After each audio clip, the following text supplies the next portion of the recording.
আতঙ্ক আর উৎকণ্ঠার রাত পেরিয়ে ভোর থেকেই থমথমে পরিস্থিতি ছিল গোপালগঞ্জ শহরসহ পুরো জেলায়। কারফিউর কারণে বন্ধ ছিল বেশিরভাগ দোকানপাট। তবে বেলা বাড়ার সাথে সাথে পরিস্থিতি কিছুটা স্বাভাবিক হয়। শহরগুলোতে বাড়ে যান চলাচল ও মানুষের উপস্থিতি। বন্ধ থাকে গোপালগঞ্জ, টেকেরহাট ও গোপালগঞ্জ ব্যাসপুর সহ স্থানীয় বিভিন্ন রুটে বাস চলাচল।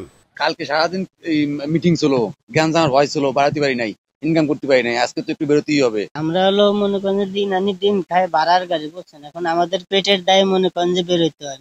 গতকাল পুলিশ সদর দফতর থেকে জেলাটির সার্বিক পরিস্থিতি পর্যবেক্ষণ করেন স্বরাষ্ট্র উপদেষ্টা জাহাঙ্গীর আলম চৌধুরী ও স্থানীয় সরকার উপদেষ্টা আসিফ মাহমুদ সজীব ভুঁইয়া। সকালে সচিবালয়ে স্বরাষ্ট্র উপদেষ্টা জানান, গোপালগঞ্জের সহিংসতার ঘটনায় জড়িত ২৫ জনকে আটক করা হয়েছে।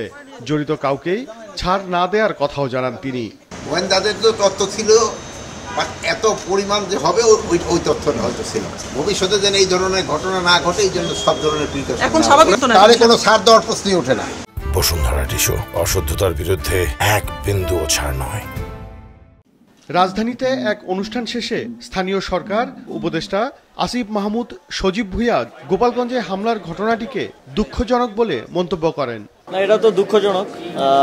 আমরা লক্ষ্য করেছি যে সারা দেশ থেকে বিভিন্ন সন্ত্রাসীরা সেখানে গিয়ে আশ্রয় নিয়েছে এবং গতকালকে একটা নেকারজনক ঘটনা সেখানে ঘটেছে। এটা আমরা কখনোই প্রত্যাশা করি না। আমরা চাই যে শান্তিপূর্ণভাবে, বাংলাদেশের মানুষ শান্তিপ্রিয়, শান্তিপূর্ণভাবেই সবকিছু রাজনৈতিক কার্যক্রমও চলবে, এটাই আমরা প্রত্যাশা করি।